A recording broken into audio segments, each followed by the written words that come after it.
I was 15 when my parents called me a waste and threw me out with nothing but a backpack. 23 years later, they showed up at my grandfather's funeral in matching Mercedes, demanding their cut of his $40 million estate.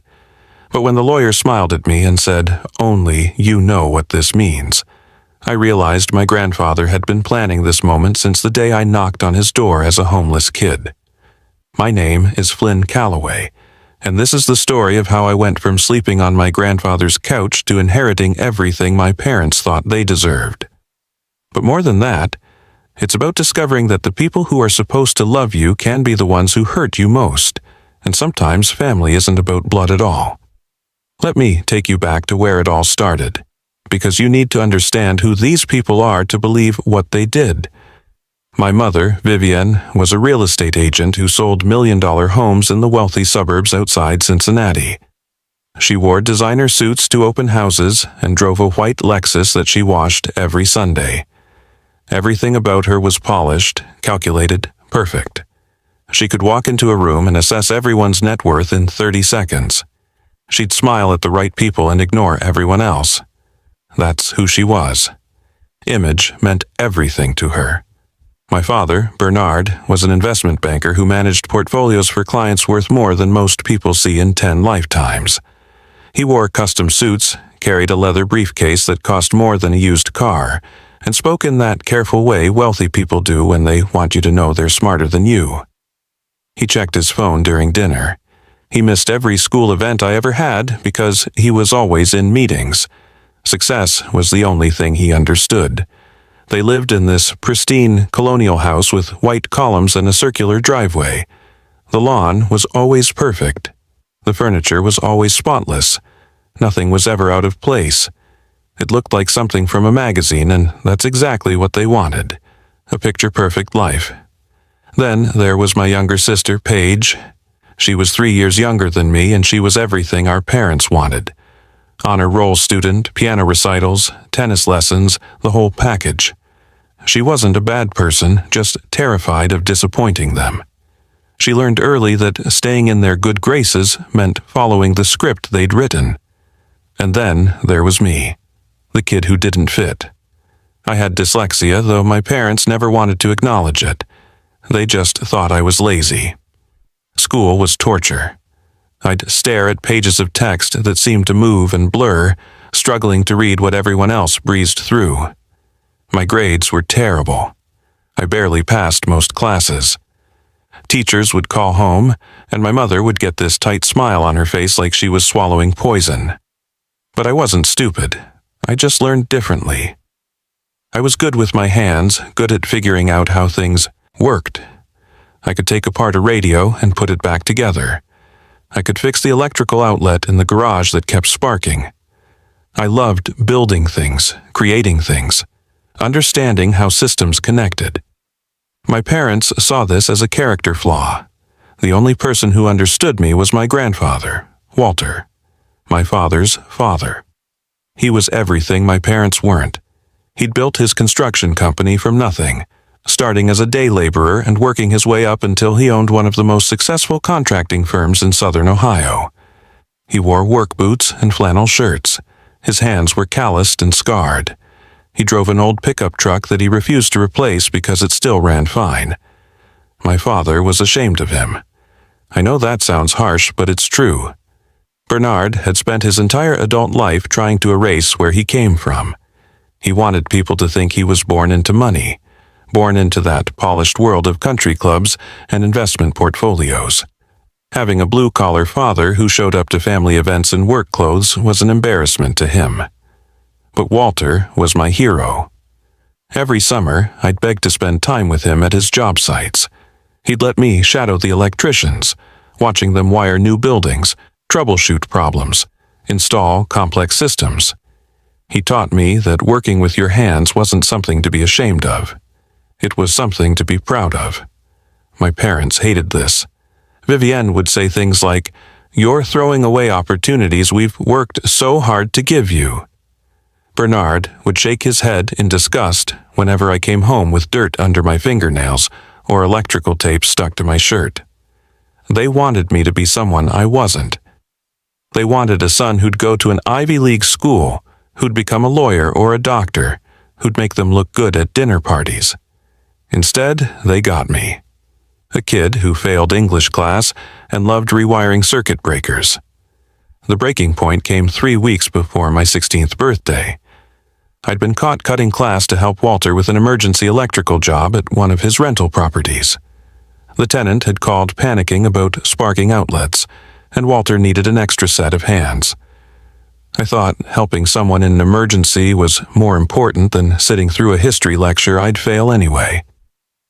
My school called my parents.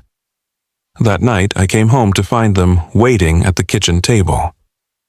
The look on their faces told me everything I needed to know. Bernard spoke first. His voice was cold, controlled. "You failed another exam. You ditched school again. You're not even trying, Flynn." I tried to explain about the emergency, about helping Walter, but Vivienne cut me off. "We've given you every advantage. Private tutors, expensive schools, opportunities most kids would kill for, and you waste all of it to play handyman with your grandfather." "I'm not playing," I said. "I'm learning a real skill. I'm good at this." Bernard's face went hard. "You're not applying yourself because you don't want to be part of this family.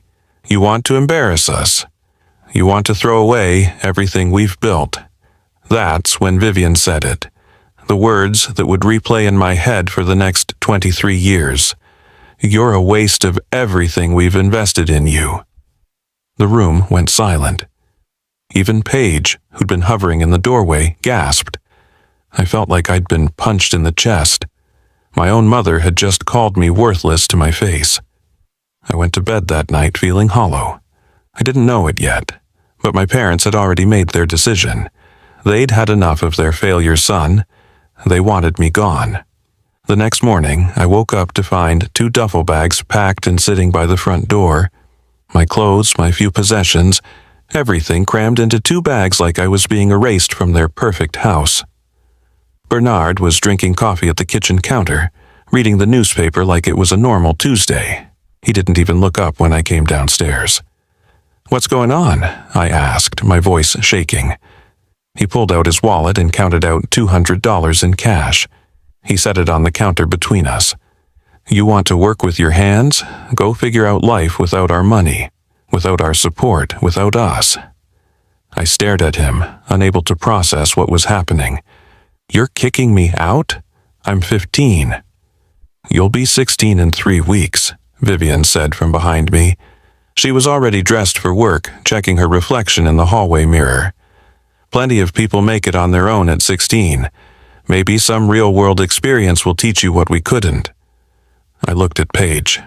She was standing on the stairs, tears streaming down her face, but she didn't say anything. She just stood there, frozen. "Get your things and go," Bernard said. He finally looked at me, and his eyes were empty. "We're done." I grabbed the $200 with shaking hands. I picked up the duffel bags, and I walked out the front door of that pristine colonial house, knowing I'd never be welcomed there again. I walked 6 miles to Walter's house, crying the whole way. My shoulders ached from the bags, my feet blistered in my sneakers. People in passing cars stared at the teenage kid stumbling down the sidewalk with everything he owned. When I finally reached Walter's small ranch house on the east side of town, I could barely knock on the door. My hand was shaking too hard. Walter opened it, took one look at my face, at the bags, at the tears, and he knew. He didn't ask questions. He just pulled me inside and wrapped me in a hug that smelled like sawdust and coffee.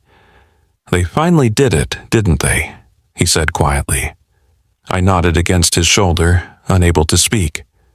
Walter pulled back and looked me straight in the eye. "You listen to me, Flynn. You're not a waste. You're not an embarrassment. You're a good kid who got dealt a bad hand with parents who don't know what matters. You can stay here as long as you need.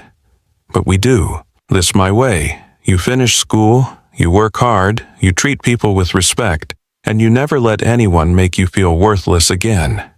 Deal?" "Deal," I whispered. That was the day my real life started. The day I learned that family isn't always the people who share your blood. Sometimes it's the people who show up when everyone else walks away. I lived with Walter for the next 3 years. He helped me get my GED when traditional school became impossible. He taught me the electrical trade properly, paying for my apprenticeship and making sure I learned from the best electricians in his company. He showed me that honest work had dignity, that building something with your hands was just as valuable as any college degree. My parents never apologized, never checked in, never called to see if I was okay. Vivienne reached out once, 6 months after kicking me out, asking if I'd come to my senses about college. When I told her I was pursuing electrical work and loved it, she hung up on me. Bernard never called at all. Paige would sneak me texts occasionally, short messages like, "I miss you," or "I'm sorry." But she never stood up to them. She was too scared of becoming me, of being the next kid thrown away for not being perfect enough. I didn't know it then, but Walter was watching all of this, watching how my parents abandoned me, watching how they moved on with their lives like I'd never existed, watching how I kept showing up for him, working hard, building a life from nothing, and he was making plans. Plans that wouldn't come to light for another 23 years. Plans that would change everything on the day of his funeral when my parents rolled up in matching luxury cars, ready to claim what they thought was rightfully theirs. But I'm getting ahead of myself. You need to understand what those 23 years looked like. You need to understand the secret Walter and I kept, and why it mattered so much when that lawyer smiled at me and said, "Only you know what this means." Because this isn't just a story about money. It's about the price of abandonment,